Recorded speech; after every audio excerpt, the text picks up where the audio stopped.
be cruel, the world can be beautiful. The world can be scary and complicated and magnificent. What I meant was, by Craig Lucas. It's Christmas Eve. I go out with the dog. Jim and I had just broken up. I came home to the hall where the sofa was. There's no Christmas tree either.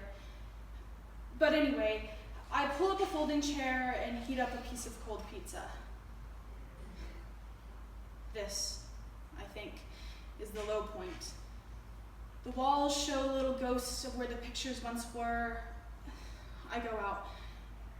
Did I tell you I didn't get my Christmas bonus? Well, I wasn't expecting it, but I haven't been able to take Apple to the vet about her problem, so she dribbles a little across the lobby, past the doorman who isn't smiling at me. I'm sure it's because I haven't given him his Christmas bonus, but maybe it's the trail of urine too. I don't ask. I smile bravely and step outside where it has, of course, started to rain. And people are looking and running and looking very upset. Surely the rain isn't that bad. I turn. There's been an accident on my corner. I snap my head away. I know if I look, there'll be a baby carriage there. I refuse to look. They certainly don't need another person standing around not doing anything. I put my mind. Where can I put my mind? Vienna, where Jim has gone with the woman he left me for. You can't escape these thoughts. All I know is her name. Her name. Carmela, apparently. Where can I put my thoughts? Ecuador. My parents are in Ecuador. They asked me to join them, and I said no. Jim and I would be spending the holiday together. I hope that he and Carmela are caught in the crossfire of some terrorist. No, I don't. Not really.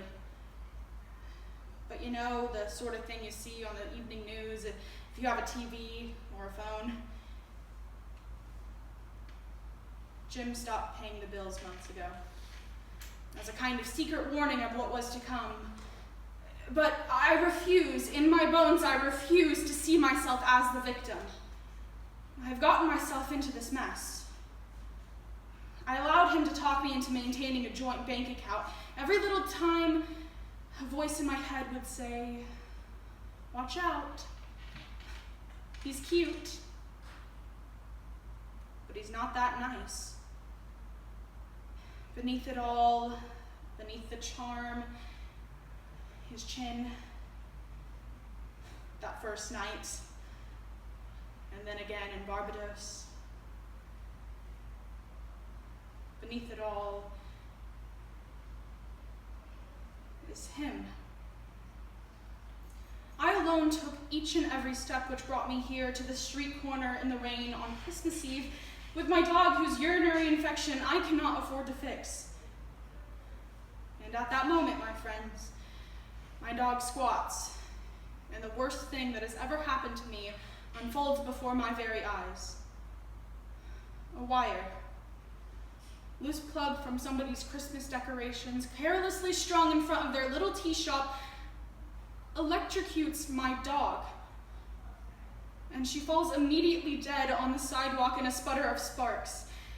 And the lights go out all down the front of the tea shop, and a man comes out. "What did you do?" And I drop to my knees, unafraid. Let me die too. Electrocute me. And I embraced my dog Apple, whom I've had for 16 years. She is my oldest friend.